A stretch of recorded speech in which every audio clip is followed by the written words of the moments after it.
for the rim. Got it! Oh, the slam! Oh, here's a Curry way downtown. Oh, what a shot from Curry!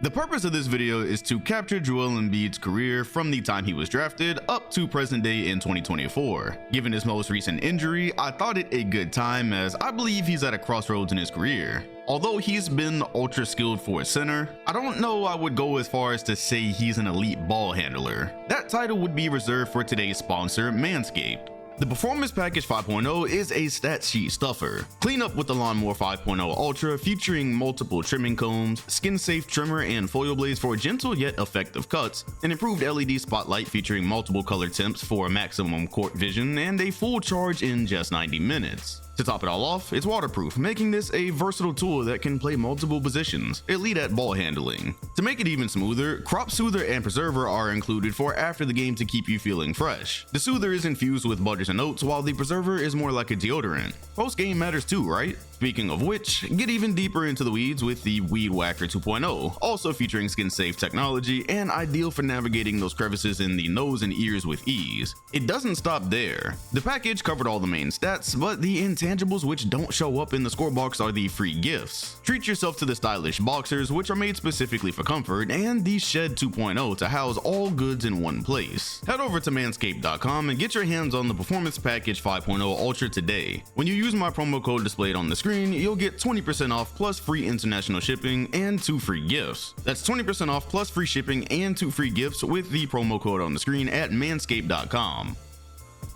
It's ironic Embiid's career began on tape delay during the 2014 draft, given how his debut would be delayed until the 2017 season. If for some reason you don't understand just how unlikely it was for him to even make it as far as he has, just a couple weeks prior to the draft, the 7-foot giant suffered a stress fracture in his right foot, immediately requiring surgery and holding him out of any further workouts. With the world already having seen numerous injury-riddled centers who possess sky-high potential, it's not difficult to understand why his stock took a hit. The Cavaliers were already in the process of cooking up a LeBron return, while the Bucks felt they were in striking distance of putting a decent future core together, prompting them to want a guy who could play on day one. As a matter of fact, Milwaukee's co-owner flat out stated after the injury they were not taking Embiid. You rarely hear team personnel make solid declarations. If the foot wasn't concerning enough, he'd also already missed the Big 12 and NCAA tournaments due to back issues. Once again, the flags were the purest form of red. Meanwhile, the 76ers were in the process of trying to actually build a winner for the future. Not just a decent team, a winner. An often injured center who drawn comparisons to Hakeem Olajuwon? You keep losing and drafting till he's ready and maybe start competing right away? Sold. The Philadelphia 76ers would select Joel Embiid with the 3rd overall pick in the 2014 draft, which would have been considered a steal if he were healthy just weeks earlier. So of course, no action in 2015, leading to an 18-win season. However, 2016 unexpectedly brought more of the same when almost exactly 1 year later, it was announced another procedure on the same foot would be necessary due to setbacks in the healing process. On July 11th, before Sixers fans could even dream of his exciting debut, Embiid would be stricken from the entire season, likely prompting a good number of fans to give up hope rather quickly. We'd seen this story before. If you haven't clocked it yet, this was the same injury to In Yao Ming's career extremely prematurely. Was Joel's even realistically going to get off the ground at this rate? Even if it did, how much of his potential could he reach? Wouldn't he spend the majority of his career injury prone? Yes and yes. Despite Philly having gained access to Nerlens Noel and Jahlil Okafor by now, in theory providing insurance, the debut would finally arrive in the 2017 season when, on opening night, Embiid would drop 20 points, 7 rebounds, and 2 blocks in just 22.5 minutes.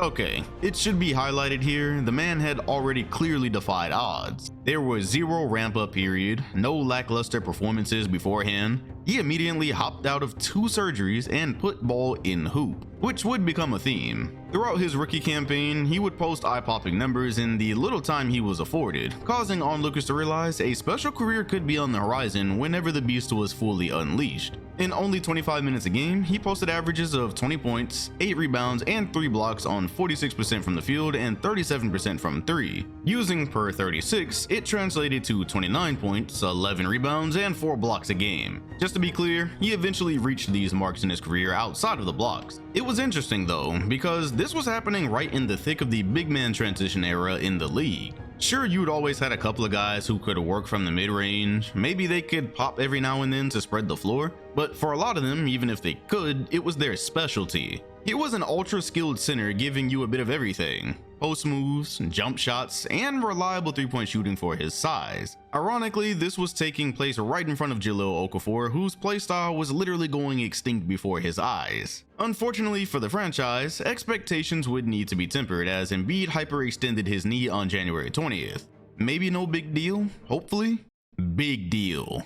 After toying with news releases for a couple weeks, an MRI was announced for the swelling in his knee, which would hold him out indefinitely. Of course, given Philly's poor record, one could guess he wasn't coming back at all. It's just a torn meniscus in his left knee made that news slightly harder to swallow in late March. After an exciting 31 games, the limitlessly skilled big was scheduled to go under the knife for a third time in 3 years. Was this giving the vibe of a player you could ever win a championship with? Well, Philly wasn't gonna stop trying. After all, they only needed to be right once. Also consider the fact, in 2016, due to the process, Ben Simmons would grace the roster after joining a long list of, quote, most exciting prospects since LeBron James. He too missed the 2017 season with a foot injury, yet as long as those two eventually saw time together on the court, a bright future awaited. This dream was realized in 2018 when he won Rookie of the Year, whilst Embiid finally made it through 63 games and earned his first All-Star nod, already finishing second in Defensive Player of the Year voting. It would also mark the first occurrence of Embiid teams falling short in the playoffs, where they very much appeared to be capable of making a deep run in the East. Young, fresh, and healthy near the top of a conference featuring a Celtics team missing its 2 stars,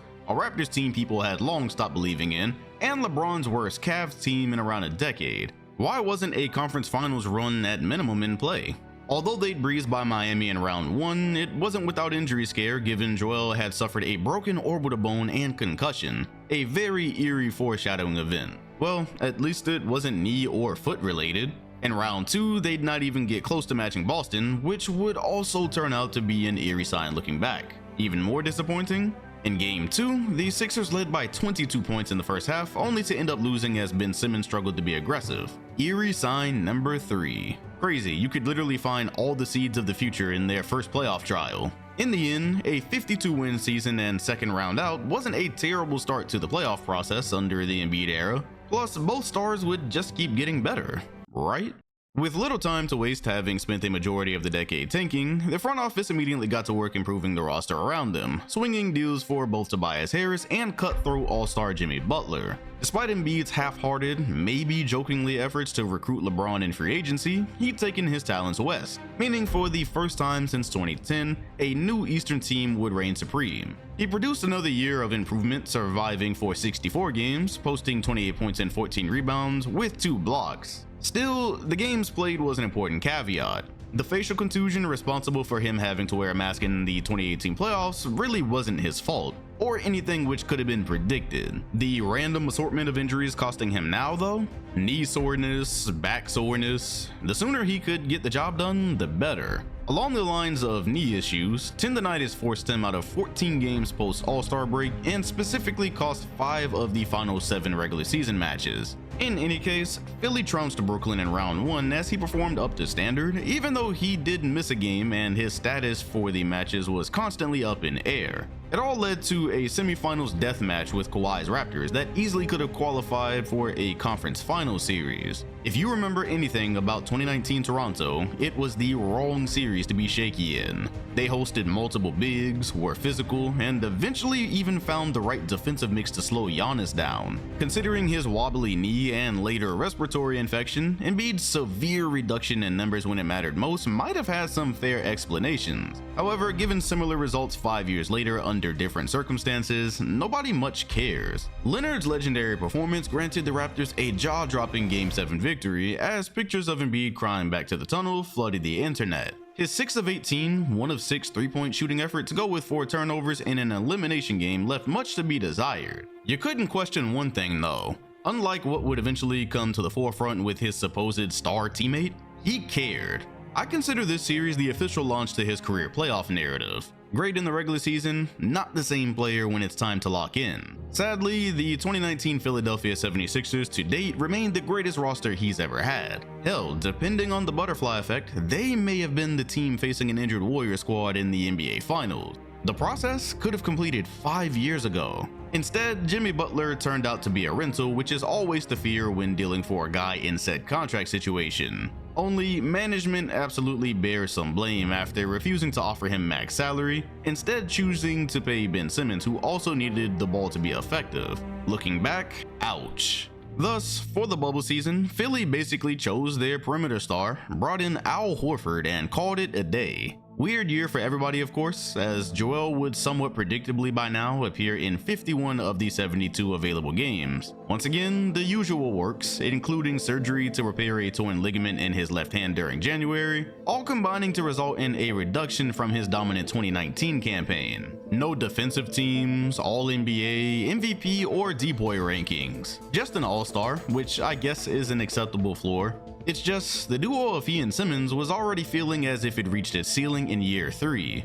Quietly but consistently, the alarms were sounding. Ben was no doubt a versatile player and elite defender. However, given their playstyles, what was it all leading to? Back in 2018, during a playoff game in Boston, one of the ways they lost control of the game was by letting Simmons return to the match during the fourth quarter, enabling a Celtics run. The guy wasn't aggressive, couldn't shoot for anything, and worse, he wasn't really improving necessary skills year after year to make a duo between he and Embiid make sense. Combined with already having lost their best star acquisition, how would it work where the dominant post player constantly needed to spread the floor for the point guard? Not only did 2020 add zero clarity to said issues, a knee injury to Ben held him out of the bubble playoffs altogether. Boston easily swept the lackluster roster to go 2-0 in postseason series, though Joel did post 30 and 12 through the 4 games. 2021 serves as the clear divider from Embiid being at, oh, this guy is really good, to this guy is clear top player in the league material.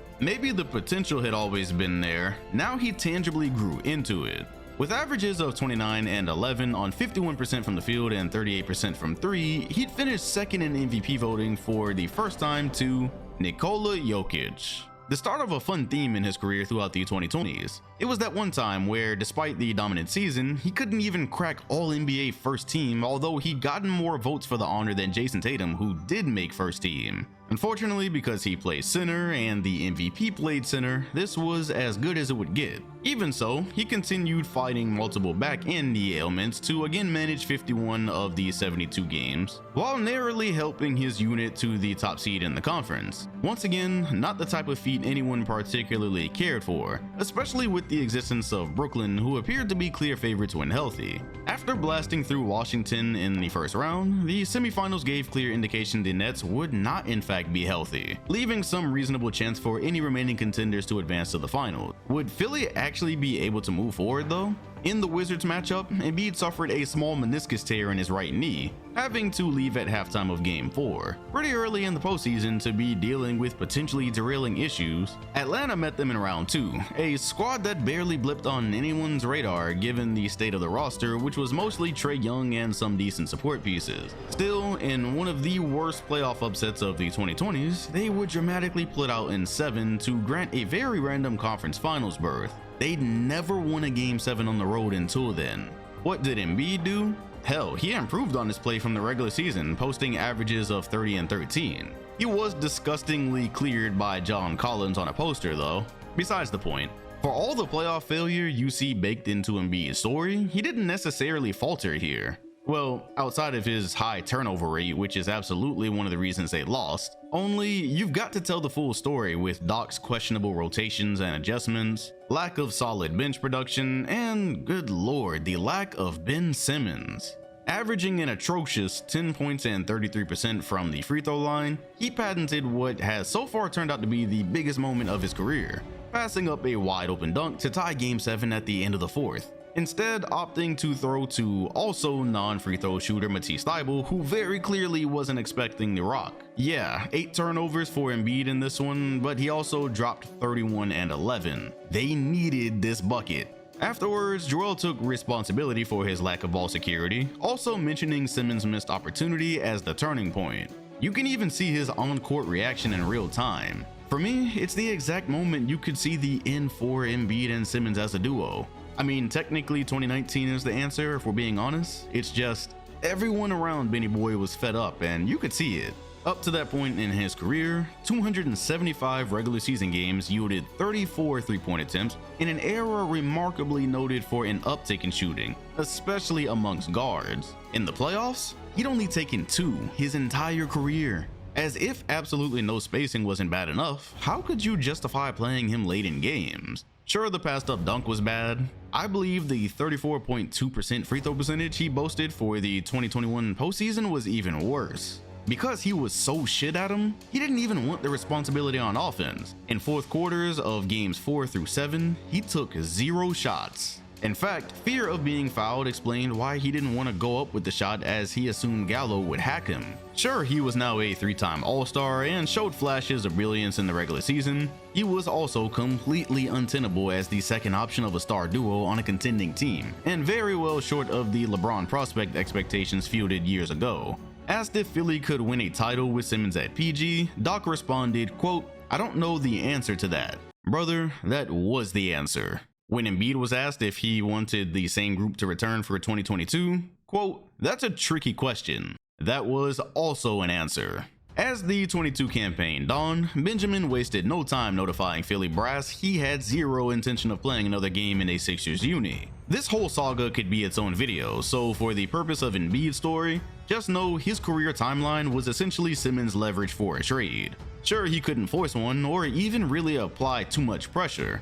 He could, however, simply refuse to play and run the clock, knowing for the franchise to contend in a timely manner, they'd eventually need to cash him out for something their actual superstar could work with. To said drama, Joel quipped, quote, "Our job is not to babysit somebody." Once again, everyone was fed up. In a slight stroke of luck, the Sixers had picked up Tyrese Maxey in the 2020 draft, who was ready to step right into the void Ben's absence created. Then in February, they finally shipped Ben off, acquiring disgruntled star James Harden from Brooklyn, officially breaking up a failed super team in their own backyard.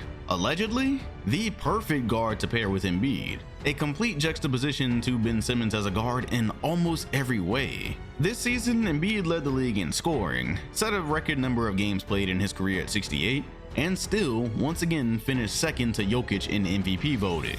He couldn't hide his disappointment about being a 2-time runner-up, by the way.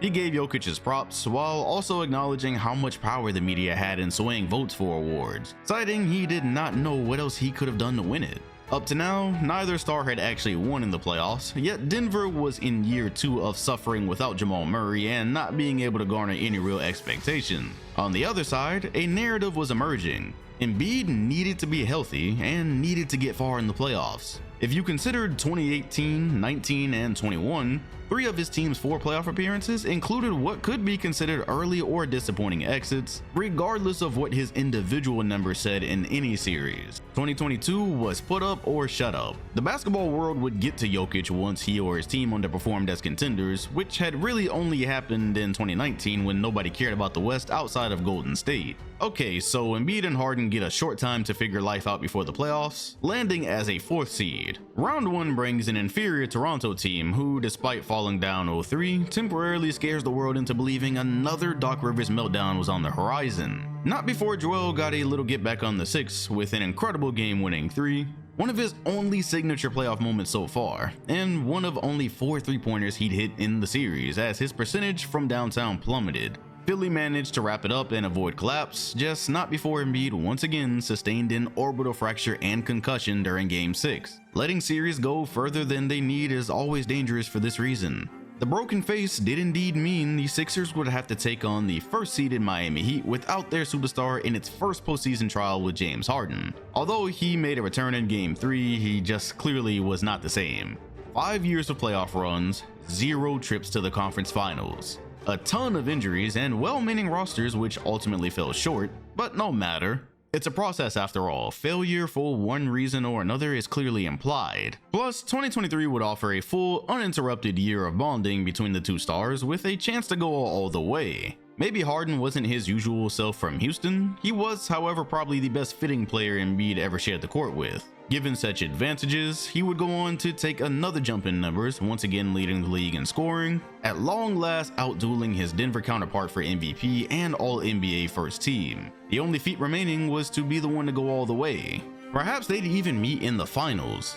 They once again disposed of Brooklyn during round 1, while Embiid once again sustained another first round injury, sprained right knee. If you're keeping track, yes, nearly every meaningful playoff run he's ever had has been met with some future altering injury early on. In particular, this would cost him game 1 against Boston, potentially making it unwinnable from the jump, as his sense of humor once allowed him to admit, quote, "This is not a rivalry, they always kick our ass." The man wasn't wrong. Although Harden reverted to his old days and stole game 1 on their home floor, Philly would proceed to just narrowly let it all slip away during game 6, where they probably should have won the series. Mere minutes away from earning their first conference finals berth since 2001, Boston made a late defensive adjustment, taking away the duo's easy looks. Combined with Tatum's random yet timely explosion, the Sixers would now be forced to go get a game 7 on the road after practically having exhaled. It predictably didn't happen, leading to another disappointing playoff exit during the Joel Embiid era. He didn't play badly in the series, though his 13% reduction on three-pointers from the regular season hadn't helped matters at all. It always seemed to be about the postseason threes with him. Making matters worse, Nikola Jokic finished the job without much struggle, quite easily carrying over his regular season production to a title and finals MVP. After all the debating and fussing, Denver's beloved had won the award that truly mattered. Back in the city of brotherly love, or turmoil. Before anyone knew it, the clock had hit 0 on the relatively new duo as Harden went on a rampage over summer, essentially ending his time in Philly due to his relationship with Daryl Morey. He claims he was promised a certain contract after sacrificing to help the roster contend, with Morey failing to honor said agreement a year later. Thus, he would never play for another team under him.